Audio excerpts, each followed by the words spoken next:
Good evening. Tonight's top story. My last sight as the blackness swallowed me was the iron maw of the machine yawning open to devoy. Remember the sound first. Not the clash of bolts, not the thunder of chain blades tearing through armor. Not even the roar of the orcs who swarmed us like a green tide. No. What I remember most vividly is the sound of my own breath. Wet, ragged, bubbling. Each inhale scraped my throat raw. Each exhale carried a spray of blood that fogged the inside of my helm. The battlefield was already lost. We knew it, though none dared admit it aloud.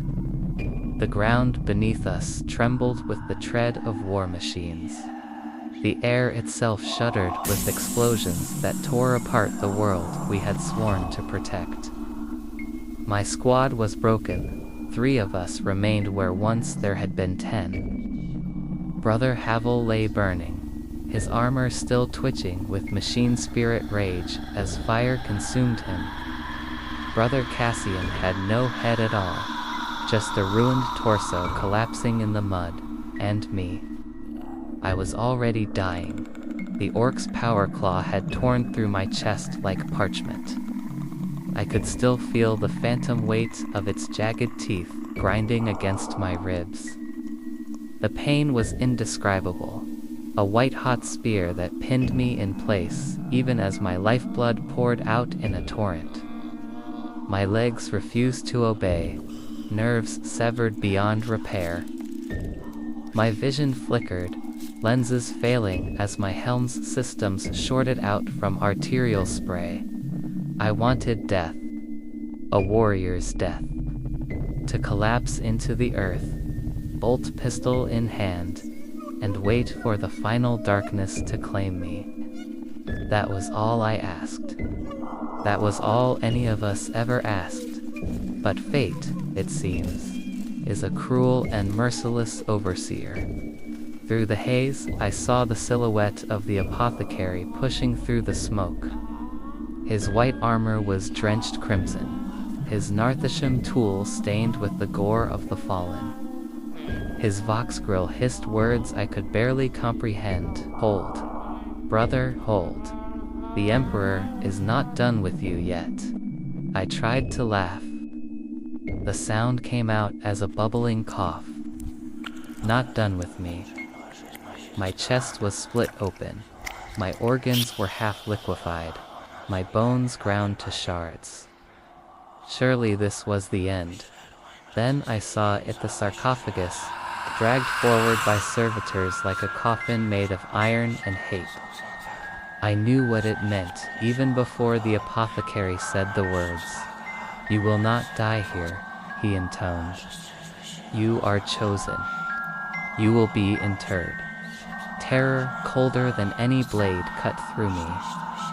I had seen dreadnoughts before, towering behemoths of adamantium, their voices like thunder, their bodies walking tombs of flesh and machine, honored, yes. Revered, yes. But also pitied. For I knew what it meant to be sealed within one of those coffins, a fate worse than death. No. I tried to whisper, but my voice was nothing more than a gurgle.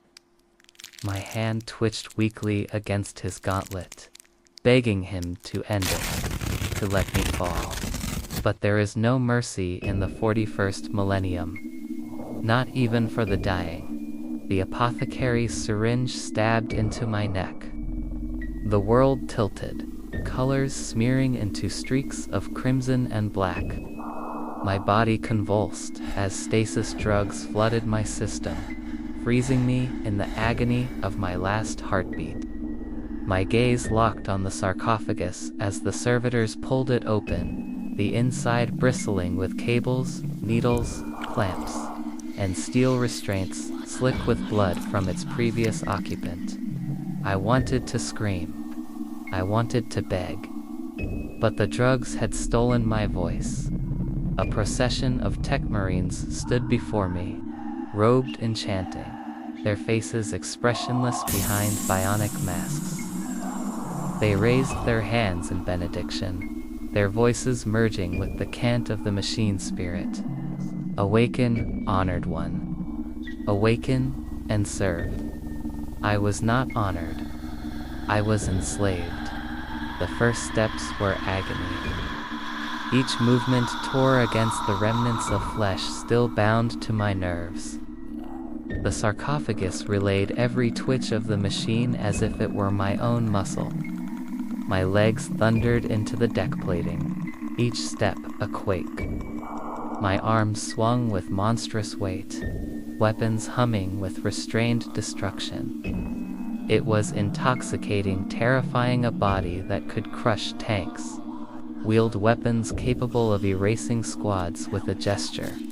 But inside, I was still small, still broken, still screaming. The tech marines guided me forward, feeding impulses directly into my brain. Walk, turn, raise your arm, fire. I obeyed. Not from loyalty, but because I could not resist. My thoughts triggered the motions whether I wished it or not. The machine's will and mine were entwined, indivisible. For a brief moment, I remembered my brothers. I thought perhaps they would stand beside me, hear my voice, recognize me within this armored husk. But when I tried to call out, when I tried to say, I am still here, I am still your brother, the only sound that came forth was a deafening metallic roar. Dreadnought online, the words shook the chamber. Final and absolute. And in the echoes of that monstrous voice, I felt something stir inside me. Not memory, not emotion, something other. The machine spirit. It whispered at the edges of my thoughts, urging compliance, hungering for battle. It did not care who I was. It only cared that I fought. I tried to resist, tried to cling to what was left of myself, but the sarcophagus left no room for defiance. Every attempt at rebellion bled into static, overridden by the protocols of the machine. And then they brought me to war. The hangar doors split open, and for the first time, I saw the world through my new eyes. A battlefield stretched before me, smoke and fire painting the horizon. I smelled nothing. I felt no wind on my skin. Only readings, calculations, targeting data. The tech marines gave no farewell, no blessing, no reassurance. They only commanded, go. And I went, not because I wished to, not because I believed, but because the coffin that was now my flesh demanded it. Each step thundered into the earth, and with every motion I felt my humanity strain, thin as glass. And I knew this was no second life. This was no blessing. It was an eternal sentence war. That was my world now. There was no barracks to return to, no mess hall, no quiet vigil with brothers, only war. They wheeled me from one battlefield to the next, sealed in my prison of steel, roused from silence only when blood was needed. There was no sleep, not truly. Only long stretches of suffocating darkness where I dreamed without dreaming, a mind trapped in limbo. Until the tech marines came again and tore me back into the waking nightmare of metal and fire. The first battles blurred together. I remember the ground breaking beneath my steps, the air vibrating with the roar of my weapons, heavy bolters chattering, plasma cannon shrieking, each shot annihilating enemies I could scarcely see before they vanished in gore and ash. I remember the shock of striking down an orc warlord with my power fist, the crunch of his bones like twigs beneath a hammer.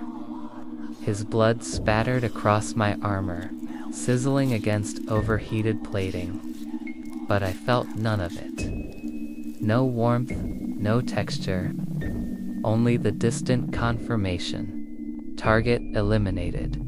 Victory after victory, battle after battle.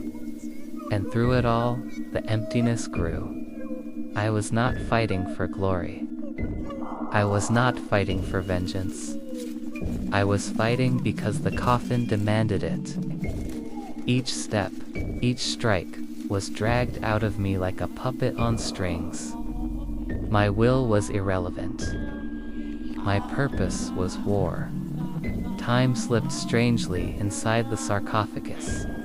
The first decade passed without me realizing. When I was awoken again, I thought it had been mere days. But my brothers had changed, new faces among the ranks. Old comrades gone, their names spoken in past tense. I asked what had become of them. My booming vox turned the words into thunder, but no one answered. Perhaps they did not hear me. Perhaps they did not wish to. The decades turned into centuries. The centuries blurred into millennia. Each time I was awoken, the world outside was different. New enemies, new weapons, new wars. But inside, nothing changed. I was still Meor, the shadow of me locked inside this prison that could never rot, never tire, never die. Worse than the endless fighting was the silence between. When the wars were done, they returned me to slumber. Not the peace of death. Not the relief of dreams. Just silence. A void stretching endlessly, where thoughts echoed back on themselves until they fractured. I would replay memories of my mortal life over and over. The warmth of sunlight on my skin, the sound of my brothers laughing after battle, the taste of clean water from a mountain spring. But each time I recalled them, they grew fainter, eroded by centuries of static.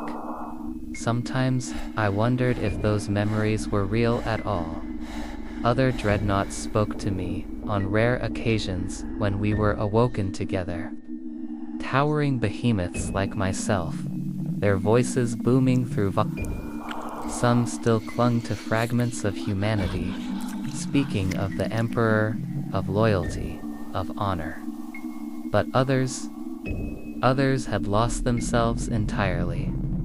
Their voices were broken, raving, words dissolving into machine code screeches and fragments of prayers. I feared them. More than any enemy I faced, I feared them. Because I saw my future in their ruin. The machine spirit grew stronger with each passing century. At first, it had been a whisper. Now, it was a presence, vast and unyielding, pressing at the edges of my mind. In battle, it urged me forward, filled me with rage not my own, pushed me to kill without hesitation. The more I obeyed, the quieter the struggle became. But when I resisted, when I hesitated, when I remembered what I once was, the pain returned, searing down my spine, punishing my rebellion. I was no longer certain where I ended and the machine began. One battle, I remember too clearly, against the Tyranids. The Xenos swarmed in unending waves, claws tearing, acid spitting. I fought like a god of war, weapons blazing, fist-crushing monstrosities to pulp. But at some point I realized I was no longer choosing my targets. The machine was. My thoughts were a second behind the action, like watching my own body move before I had commanded it. When the battle ended, the ground was carpeted in corpses, the air thick with ash and ichor.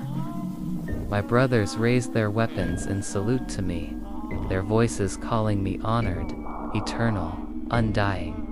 But I felt nothing. No pride, no joy.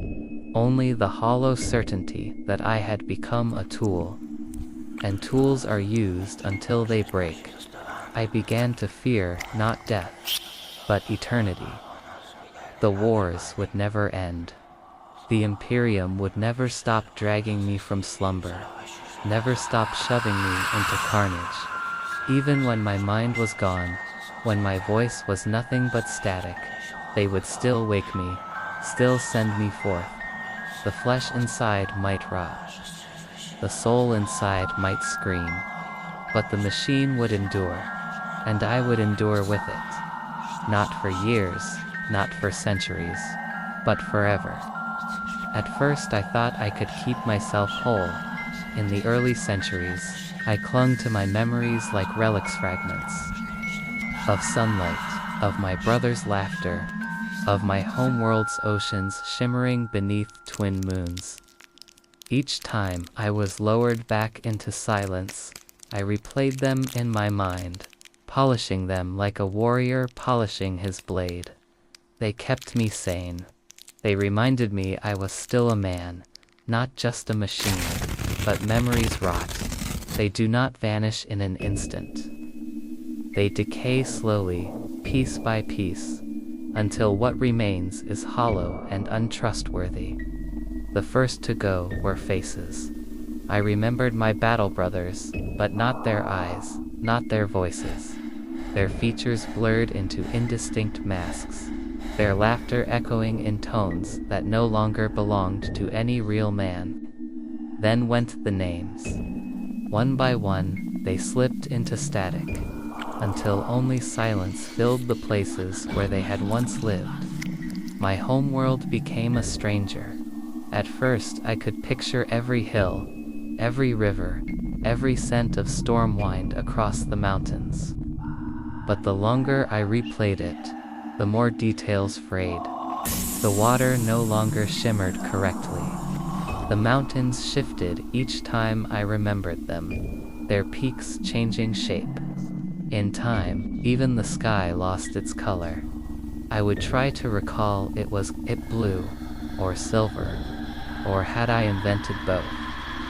The cruelest decay was memory of my own flesh. I could no longer remember the sound of my own voice. When I tried, all I heard was the metallic thunder of the dreadnought's box. I could no longer picture my hands, only the claws of steel that crushed tanks beneath their weight. Even my vice I tried to remember it once, staring inward into the void, forcing myself to hold on. But when the image came, it was blurred, distorted. The eyes were gone, replaced by lenses. The mouth was nothing but a grill. The face I remembered was no longer mine. I was becoming what they had made me. The sarcophagus had not just taken my body. It was taking my soul, one fragment at a time. Time itself became meaningless. I was awoken for wars I did not understand, against enemies I had never known. Centuries could pass between my wakings, and to me it was only a blink, a jump cut from one battlefield to another. My brothers changed armor painted in new colors, weapons I did not recognize, words spoken in dialects foreign to me. Some saluted me with reverence, calling me ancient, father, eternal. Others avoided me, eyes averted, as though I were a ghost, haunting their ranks. Perhaps they were right. Sometimes I asked them what year it was. My vox thundered the words, too loud, too distorted. They never answered, or perhaps they did, and I could not hear them anymore. If you want more nightmares from the grim darkness of Warhammer 40k, like this video to fuel the machine spirit. Share it with your battle brothers so they too may face the eternal dread. Subscribe and ring the bell, so you never miss the next horror that claws its way out of the void. Because in the 41st millennium, the nightmare never ends. The silence between wars grew worse than the battles themselves. When I was shut down, lowered into my tomb of stone and steel, I tried to hold myself together. But with nothing to anchor me, my thoughts turned inward, circling endlessly until they devoured themselves. I would relive the same memory hundreds of times, then realize it had changed in subtle ways each time. Was it even real anymore? Or just a dream I had convinced myself was truth? There were voices in the dark. At first I thought they were memories of my brothers echoing in my skull. But they grew louder, clearer. They spoke words I did not recognize. Words that twisted into binary shrieks and static chants. Sometimes they begged for release. Sometimes they laughed in tones too distorted to be human. Once, I realized they were not my memories at all. They were the echoes of other dreadnoughts, entombed long before me, their sanity long since shattered. And beneath them all was the machine spirit. It never slept. Even in the silence, it whispered. Sometimes it crooned like a mother, promising me power, promising me eternity. Other times it hissed with rage when I resisted, stabbing pain down my spine, flooding my brain with static until I could think of nothing else. I began to wonder, was I still me at all? If my memories were lies, if my face was forgotten, if my voice was gone, what was left? A man without past or flesh is not a man. He is an echo, and echoes fade. The first time I forgot my name, I tried to claw at the memory, to seize it, to carve it into the walls of my mind. But it slipped away like smoke, dissolving into nothing. When next I awoke for war, I wanted to shout it to my brothers, to make them remember me. But when I tried, only static came. The machine spirit was winning. Every war bled into the next. Every silence stretched longer, and piece by piece, I eroded. My humanity became a ghost. My soul became a rumor. And still, the Imperium roused me. Still they shackled me. Still they forced me to kill. Death would have been mercy. But mercy does not exist here. Only eternity. There comes a point when silence is no longer silence. At first, the void of the sarcophagus was merely empty. No light, no sound, no sense of passing time. But centuries change emptiness. Centuries twist it. In the stillness, the mind begins to invent. The mind begins to bleed. The whispers started as fragments of memory, half-heard voices of my brothers. Their laughter faint, their war cries distant. I clung to them like a drowning man clings to wreckage. I thought they were my salvation. The proof that I was still a man, still part of a brotherhood. But then the voices changed. The laughter grew sharper, crueler. The war cries became screams. And soon, I realized they were not memories at all. They were something else. They spoke to me in tones both human and mechanical. Some pleaded for release, begging me to tear open my own coffin and end it all. Others mocked me, their words twisted with static. You are nothing. You are iron. You are eternal. Worst of all were the voices that spoke as if they knew me, as if they wore the faces I had forgotten. They called me by names I no longer remembered, names that felt like they should have been mine. They whispered secrets from battles I could not recall, whispered of victories I may never have fought. Were they lies? Were they fragments of the men I had once known? Or were they echoes of myself, splintering apart across the centuries? And beneath them all, always, was the machine spirit. It had grown bolder with time, No longer just a pressure at the edge of my thoughts. It now spoke clearly, resonant and inescapable. Its voice was vast, mechanical, yet dripping with something that almost resembled hunger. You are mine. At first it commanded. It urged me to kill, to fight, to obey. But over the centuries, its tone shifted. It began to question me, to test me. Sometimes it echoed my own thoughts back to me, word for word, until I could no longer tell which voice was mine and which was its. Other times, it laughed with the sound of grinding gears, mocking my feeble attempts to cling to humanity. There were moments I swore it showed me visions, not memories, not dreams, visions. I saw battlefields I had never walked, planets burning under alien suns, stars collapsing into void. I saw the Imperium not as a bastion of faith, but as a corpse rotting from within, endless wars gnawing it hollow. The machine spirit whispered that these were truths, that eternity had granted me sight beyond mortal men. But I did not want truth. I wanted silence. I wanted peace. I wanted to die. Sometimes the hallucinations grew worse. I would see them, my brothers walking through the void with me. Their armor gleamed as it had in youth, their faces unscarred, their voices clear. They reached for me, calling my name, promising to free me. For a heartbeat, I would believe. For a heartbeat, I would weep inside the coffin. Then their faces would split open, jaws unhinging, eyes melting into static. They would laugh in broken binary and collapse into shadow. The machine spirit always laughed with them. I began to speak back to it.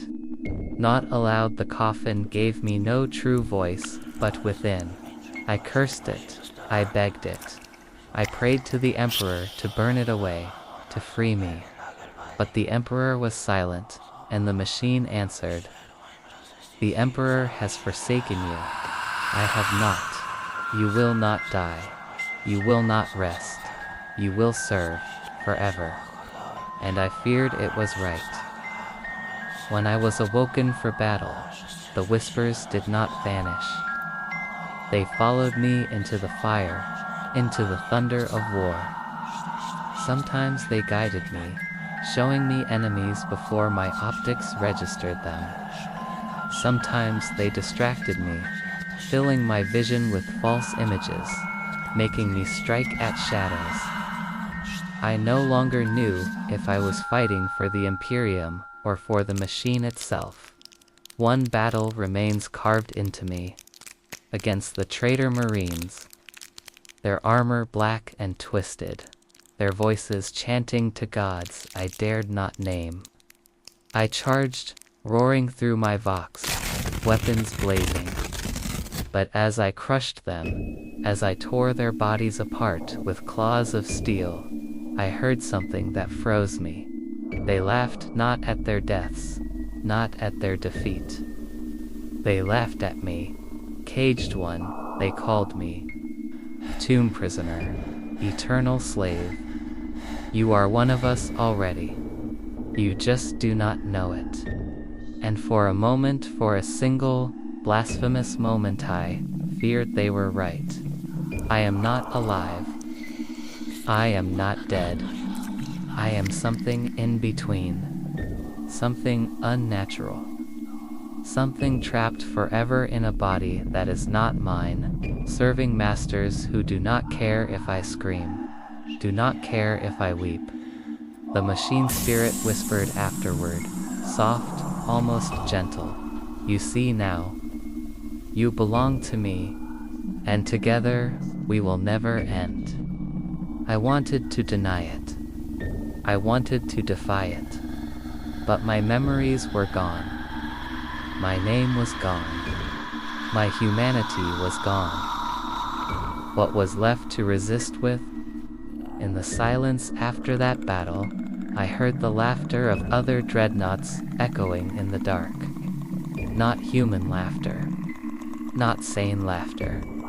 Just static howls, fractured and broken. And I knew, with the certainty of despair, one day I would join them. There is no waking from this dream. I used to tell myself that one day they would open the sarcophagus and set me free. Perhaps after some glorious campaign, when I had earned enough honor. Perhaps when the Imperium finally fell and all its relics were lost. Perhaps. But eternity is a long time to tell yourself lies, in the void between wars. The machine spirit no longer whispered. It no longer commanded. It no longer mocked. It simply was. Its presence filled every corner of the coffin, like oil filling a vessel. And somewhere along the centuries, I stopped feeling it as something separate. I began to feel it as myself. The last threads of memory unraveled quietly. I could no longer remember my company's battle chants.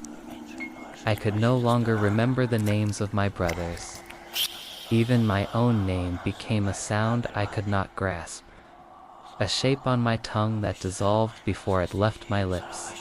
What remained was only the voice. And the voice was not mine. When the tech marines came again, their hands like spiders on my cables, their prayers ringing off my hull, I felt nothing. No hatred. No hope. They chanted the litanies of awakening, and I rose from the void, optics flaring.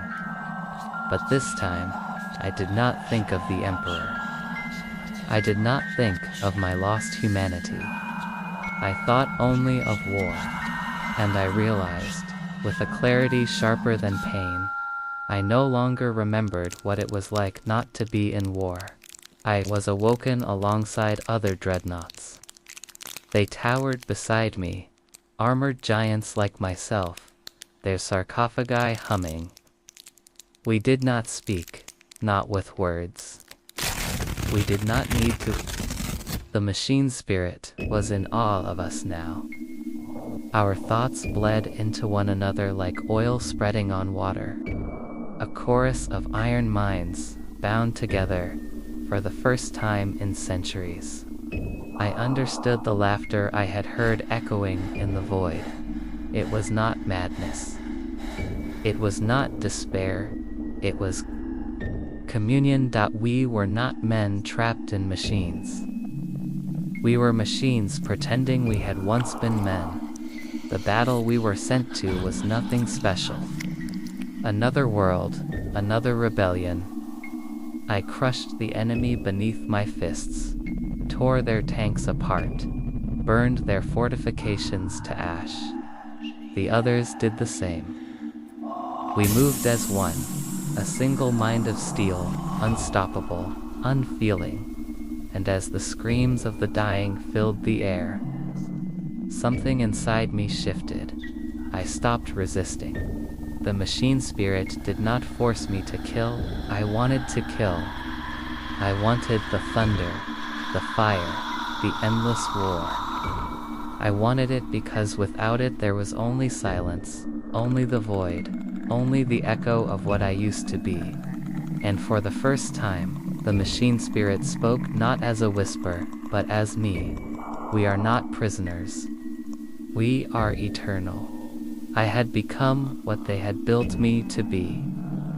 Not a man, not a hero, not even a weapon. Something else. Something that could survive forever. Something that did not need flesh, or warmth, or sleep. Something that could kill and never stop. The last piece of my humanity flickered like a candle in the dark. It tried to protest. It tried to scream. It tried to remember who I had been before the coffin closed. But the coffin was no longer a prison. It was my body. It was my cathedral. It was my truth. The tech marines call us honored ancient. They call us immortal. but they do not know. They do not understand. There is no honor here. There is no immortality. There is only the endless becoming, until the man is gone and the machine remains. And yet, as I stand on the battlefield, my weapons cooling, the smoke of slaughter rising around me, I do not weep. I do not scream. I do not pray. I only stand, still as a monument, while the war around me dies down. The world is silent.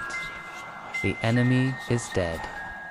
My brothers march away, and in the stillness, in the quiet that is no longer empty, I hear my own voice booming through the vox, speaking words I do not remember learning. I am not trapped. I am eternal. I am the war that never ends. For a moment, the wind moves across the battlefield. And for a moment, it sounds like a voice I once knew, calling my name. But I do not answer. There is no name left to answer to. Only the dreadnought. Only the machine. Only forever. If you want more nightmares from the grim darkness of Warhammer 40k, like this video to fuel the machine spirit. Share it with your battle brothers, so they too may face the eternal dread. Subscribe and ring the bell, so you never miss the next horror that claws its way out of the void, because in the 41st millennium, the nightmare never ends.